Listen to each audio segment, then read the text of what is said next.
Hey everyone, this is Uri for Guerrilla Poker, and in this video I'm going to be covering one of the crazier hands that have gone down at high stakes recently. If you haven't seen it yet, I won't spoil the result, you'll see it in a minute. This video is going to kind of go over that and explain a question that I'm sure is on many people's minds, and that's, what the hell was this guy thinking? So this hand is heads up. 5100, background is BERRI SWEET and makeboifin have been battling for a long time in poker, online poker standards. I don't know how long this match has been going on. I think over half a year, maybe over 1 year. These guys have played lots and lots of hands together, and they do have a feel for each other. Makeboifin comes from a 6 max no limit hold'em background, and BERRI SWEET I think comes from a PLO background, but kind of an everything background. He played lots of mixed games and has destroyed other high-stakes regulars in various heads-up formats in the past. Certainly very talented players, both of these guys. So, stepping into this, we have makeboifin raising to 250, BERRI SWEET calling, Queen 9 Deuce Rainbow flop, BERRI SWEET checks, makeboifin bets $150, BERRI SWEET calls.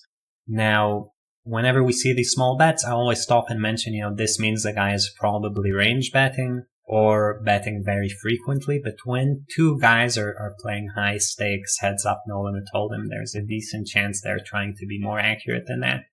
And that makeboifin is choosing the size, but, trying to be closer to GTO. It really depends on the style of player, but one of the things about heads up is that you have nowhere to hide, sort of like all the hands are against the same guy over and over again. So if you see bet too much, presumably the other guy cannot not notice that. So fairly decent chance what's happening here is more intricate than we're used to seeing in 6 max games with a small bet, and you actually have a 70% frequency bet or an 80% frequency bet.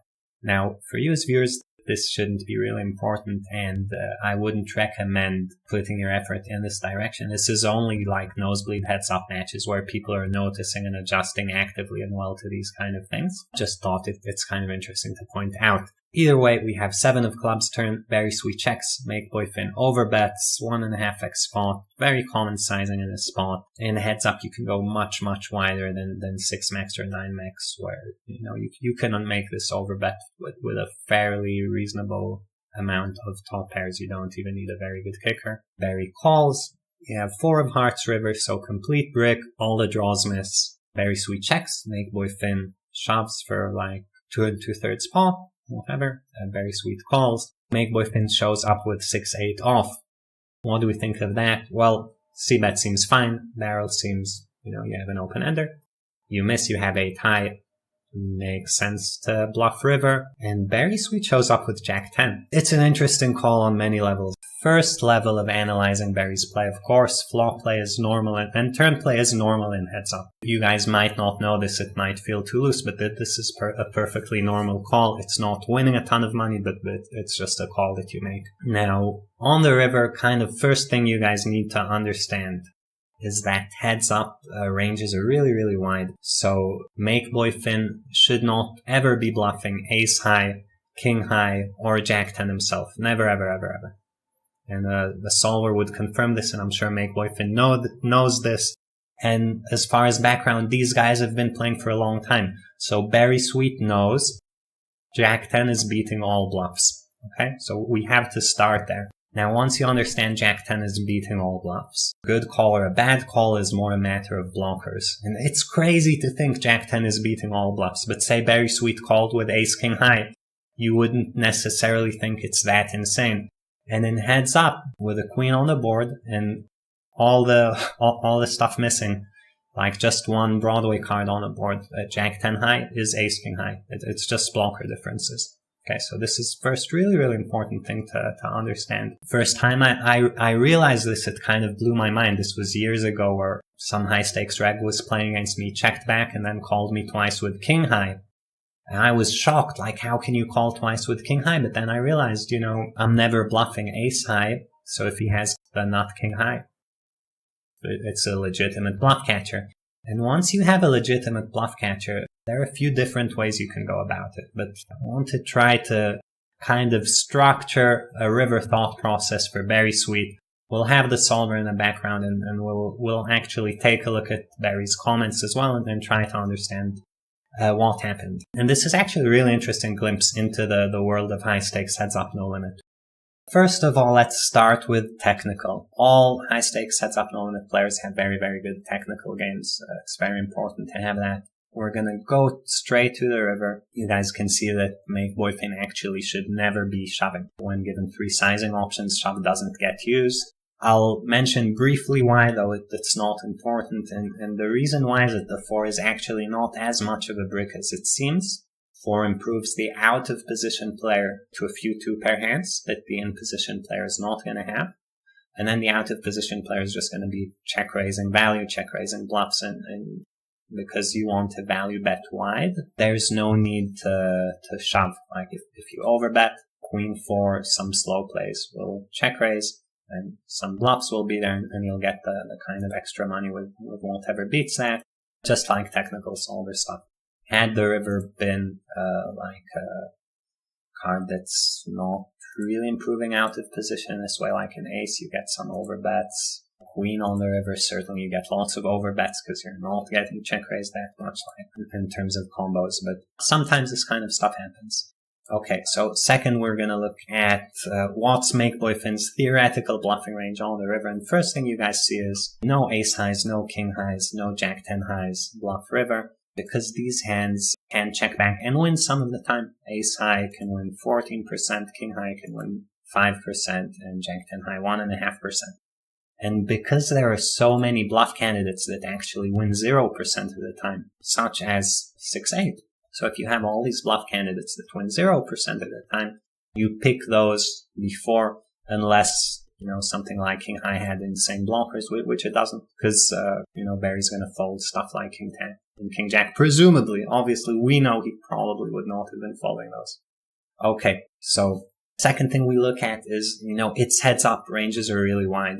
You guys can see that even though makeboifin is, can bluff a lot, he actually, even though he's not bluffing jack 10, he needs to give up quite a lot of hands. So 6-5, 8-6 of clubs give up, but also he just needs to kind of give up 10-6 off or, 10-8 off sometimes. These are slight blocker considerations, like if you give up a 10-8, you would give up the one with a club, because that has less fold equity, presumably. Some stuff like that going on. If I were to say no club, you would see him just bluffing, absolutely everything up to 10-8. And then when he shoves, you have BERRI with a GTO calling range, and I want you guys to pay attention. So in theory, we don't even have the shove, so this is like a fake range. I'll show you guys how to create the shove situation. But in theory, at first glance, you would see that Queen X, so top pair, is mixed, which means it's 0 EV. We don't need to even click mixed, it's just 0 EV. King 9, Ace 9. So having a queen with any kicker, or a 9 with a king or an ace or a 6, like specific kickers, but not the 10 or the jack. These make 0 EV bluff catchers. Even having 7 deuces or 4 deuces, a 0 EV bluff catch versus a shove, and once you start having the better 2 pairs, like 9-7, queen deuce, queen 7, queen 9, start having plus EV bluff catches, you actually start beating the value range and not having just blockers. Generally, PioSOLVER structures its range in a way where it's making the value to bluff ratio not the kind of classic theory that you see in books like the pot size determines my value to bluff ratio. That's not actually what happens in reality. And the reason for that is blockers. Let's say I make a pot size river bet and I say, okay, pot size river bet, how do I make my opponent indifferent? If I have 2 value bets for every bluff, then when he calls, he'll win 1 out of 3 times. That would mean your opponent is indifferent between calling and folding and your range is balanced. What's the issue? Let's say there's an ace on the board and he has an ace. A lot of the time he's going to have an ace, right? And once he has an ace, your range isn't balanced anymore. He's blocking value. And if you structure your range in this kind of old school way, any call by your opponent holding a good blocker is going to print money. And sometimes there are too many of those. So the way you structure your range in reality, if you're a solver, is actually to have a bit less bluffs. And you kind of assume your opponent is going to have a blocker. And considering like you make it like it's 2-1 if he has these specific blockers. If he doesn't have any blockers, he should just get the hell out of here. It's a minus EV call. If he has one good blocker, it's a 0 EV call, and if he has, the insane blockers, it becomes a plus EV call. That's generally the way a solver would structure a bluffing range on the river. Now, BERRI SWEET, if you look at what happens when this shove happens, like we said, there's no Jack-10, so Jack-10 legitimate bluff catcher. But because of this blocker thing that I mentioned, again, the numbers are a bit off because we don't actually have the shove in this situation. So let me actually show you guys what happens when we do have the shove. So what we're going to do is we're going to remove the overbet option on the river, which PO prefers, and we're going to go like 75% or shove, and that's it.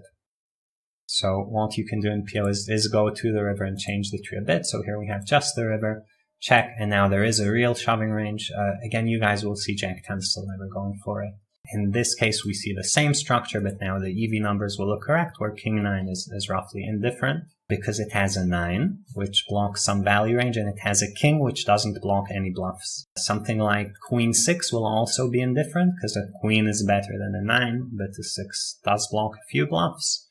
Something like King-Queen with like the best blockers is like, Queen blocks value very strongly, and King doesn't block bluffs at all. So even though you're just bluff catching and beating no value, you start making money. And then, like I was saying, start having like Queen Deuce, you're beating some value hands. And of course, you start winning money with these calls. Why is Jack-10 bad? Well, we discussed how PO structures the balance of the range means that hands with kind of iffy blockers are going to be losing on the river. Even though, like, when you bet and villain calls, of course, Jack-10 is going to win like a third of the time, but 1/3 is not enough because you bet really big. And this just goes to show you guys the importance of blockers, right? If we look at something like Jack-9 and Jack-10, these two hands have, they both beat all the bluffs and lose to all the value bets. But look at the difference in EV between Jack-10 and Jack-9, just based on, 9 blocking some of the value range, and the fact that the river range is, 18.5 combos, if you block some of the good ones, the balance really changes, and that has a big effect. So whenever people say blockers, blockers, blockers, this is a good example of how blockers have a really big effect. Calling Jack-10 in theory loses $200, calling Jack-9 loses $40, calling King-9 $0, calling King-Queen wins money. Even though these are all the same relative hand strength, this is just blockers versus a narrow range, and once the range on the river gets really, really narrow, like, really big bet, the effect is more dramatic. We have a 75% bet, for example. You guys can see Jack-10 would lose money, but less, and the difference between a good call and a bad call starts becoming less. So here, Jack-9 would lose half a big blind, and Jack-10 lose 3. Before, the differences were way more magnified. Okay, now this is all important to start understanding the background of the situation. Now, why did I say this is an interesting glimpse into high stakes? When you're playing a high stakes heads up no limit match, there are kind of two things going on. On the one hand, both players are trying to do reasonable imitations of GTO play. They want to be reasonably balanced, or at least to know how to be reasonably balanced, because if you're not reasonably balanced, bad stuff can happen. And you need to balance a few different things in these situations. Number one, you need to balance your timing. This is something I know not lots of strategy videos talk about, but I'll give you guys a story from my past. I was once playing a heads-up match. This was probably like 2013 or 2014 against a regular Toby for Fun Elias. He used to be a Run It Once coach. And he knew how to play heads-up better than I did, probably. I mean, presumably, he definitely had a lot more experience. We played I don't know how many hands, and I was up a lot of buy-ins. We were Skyping about it after, and he said, I don't understand what's going on. Like, I know exactly what you're doing wrong, but I keep losing. I couldn't really comment, because really what was going on was he had big timing tells. Whenever he was bluffing on the river, he would tank like a certain amount of time and then make the bet. And when he was value betting, the timing was different. So I just played rivers really, really accurately. And you can't win when someone's doing that. Like, nothing else matters. So number one is you need to balance your timing. And when you're playing lots of hands and lots of tables, even if you're aware of this, sometimes things slip. Sometimes you have a timing tell. You give away something. If your opponent's sharp and he picks up on it, that could easily explain the call. So, like we said, Jack 10, in terms of blockers, in theory, it's not good enough. But first of all, you need to balance your timing. Second, you need to balance your range. And balancing your range is hard. So like we said, you need to bet 75% of the time on the flop. Then you get to the turn and you see all these straight draws like 6-5 and 8-6 and Jack 8. And you need to bet each of them some of the time. And, computers make it look easy, like just bet 31.5% of your range on the turn. What's the issue? But as a human being, if you mess this up in a way that your opponent realizes what's going on, and there are plenty of ways to mess this up, you get to the river with an amount of combos that, maybe too many bluffing combos. And similarly here on the river, there are a bunch of give-ups that you're supposed to be making. Are you actually making those? There are maybe 2-3 possible sizings. Are you splitting each sizing in a balanced way? Maybe when you overbet shove, you have a timing tell. Maybe you split your bluffs, like you prefer bluffing a big and value betting a bit smaller. Like all these things are real things. And as each player is trying to play balance, they're both trying to kind of find weaknesses and spots to exploit from their opponent. Okay, take a step back. Almost done with the analysis. Here is a quote from BERRI SWEET. BERRI SWEET is saying this. I actually had a vision about Stu Unger's famous Jack High call this morning in the shower. True story. Not saying that is why I called. That was probably because of GTO and blockers and range splitting or whatever the hell the kids are into these days. But in all honesty though, I really had the vision pretty wild. So, Barry mentioned GTO. This is not a GTO call by any means, but GTO does lead to this being a legitimate bluff catcher in terms of relative hand strength. Blockers, bad blockers. Okay, so GTO and blockers, I don't know what Barry's talking about. Range splitting though. Range splitting is when makeboifin is using multiple different sizings in the spot. And here in the sim I had, there's just one flop sizing. Maybe makeboifin has 2 flop sizings, maybe has 2 turn sizings, maybe has 4 river sizings. And again, you're trying to juggle these things and you're playing against Barry, and Barry is really, really sharp. And presumably he picked something up and he's not randomly click and call with Jack High just because it's really cool in case he tends to win and he has so much money he doesn't care, it's a minus EV call. If we were to go, just to kind of show you guys, back here where there really is the river shove, we know that Jack 10 should be losing 19 big blinds, Jack 9 should be losing 4 big blinds, Ace 9 should be break even, and Queen Deuce should be winning. Now, let's go to the river range, and this is an opportunity to node lock. I like to node lock old school style. What I'm going to do is fairly simple. Okay, so I'm going to go to the overbet range, and I'm going to say, you know what, we'll take Pio's range, and we'll just throw a few extra combos in there, because to kind of account for Barry's read, or you splitting your range on balance or whatever, we're like, you know what, maybe Barry doesn't see you give up like these 8 high hands enough. So we'll throw these in there. It's a bit tough, right? Because there are 2 sizings. So I'm stealing hands from this size, throwing them in that size. Let's say we have one combo of this, one combo of this, and throw in some 10-6 suited to the big bet range, and maybe all the Jack 5 offsuit that he gets to the river with. It's not that much, right? I basically threw in 2.5 bluff combos, right? Not huge deal. Now, if we rerun from here with a new node locked range, and we shove, you guys can see Barry suddenly calling almost everything. King 10 off starts calling, King Jack off is break even, King 10 off is break even too, presumably. All the previous break even calls or losing calls are now printing, and Jack 10 starts looking more and more okay. Still minus 3 big blinds, but I threw in 2 extra bluffing combos. It doesn't take much to make Jack 10 a good call. Like, it really doesn't take much. Let's say, for example, that makeboifin has 2 sizings on a turn, and he takes all the sets and he puts them in a small sizing. So he actually does not have sets to value bet on the river. So all these sets disappear from the all-in range, okay? Because they're not in the range. So how can they go all in? So we added 2 bluff combos, we removed the sets, and suddenly Jack 10 is making 12 big blinds, and you never fold anything on the river. Is this what's going on with makeboifin? I don't know. Like, as a spectator, seeing this, I would say, I really wonder what's the score in this match. Like, is this a close match? Is Barry crushing or is makeboifin crushing? Because if Berri's crushing and he's doing this, this is sick crusher, on your soul kind of thing that's going on, and Berri's just on another level than makeboifin, and makeboifin should run away and, you know, put his money in a piggy bank, so to speak.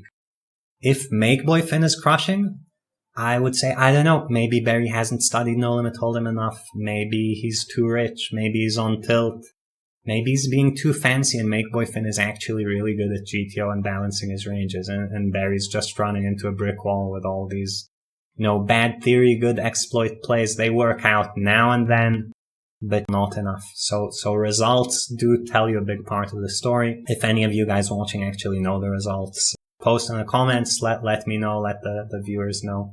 I think it's a big part of what's going on. Call itself, like I was saying, it's bad without reads. Berri should presumably know this. I'd be shocked if he doesn't know this. It's just a read-based call. If you guys saw Berri call with Jack-9, you would be less shocked, but that's also a read-based call. It's just the reads need to be less extreme. Here the reads need to be more extreme. But, you know, unless Berri chimes in and gives us some of what's going on, that's kind of all we can go with. He did hint at range splitting, which to me makes sense. So, okay, so long video. I think it's too cool of a hand to cover in short. There's lots of stuff going on. There's lots of stuff to learn. The fact that people's minds are blown, I think, means that they don't understand the kind of levels that go into playing high stakes. It's like, you know the theory, you try to imitate the theory, and then you try to catch other people messing up. These are all parts of the game. It's not, do you play GTO or do you play exploitative? It's more, you know, you play GTO as best you can unless the other player gives you a reason not to. And definitely, you know, if you have this timing tell on the river and your brain is screaming at you, there's something off about the timing. Like, you just sense it in your stomach. Berri, you're a trained fighter. Like, you've been in the ring for a long time. You go with your instincts and hopefully it works out okay. And if you guys remember, there was a previous hand where BERRI SWEET made an insane call against Linus Love on the river, and Linus Love showed down like King 7 or King 8 high in a 3-bet pot and actually won, because Berri had called him with worse. And that I would kind of chalk up to Berri's inexperience, because Jack 10 can't bluff is not going to be the same on every single board. Were we to put out a different run out, or it's a 3-bet pot or a 4-bet pot, you need to be more careful making these kind of calls. In this situation, Jack 10 is strong enough, but, you know, Berri, this is clearly part of his game, making insane calls if he thinks, you know, he's got you. And against Linus, I mean, all I can say is he got him as well. Linus was obviously bluffing, even though Berri lost. Again, different hand, but similar crazy call down. So this is part of Berri's game. He's trying to catch the other guy. I think it's very cool to see. Hope you guys enjoyed the video. See you all next time.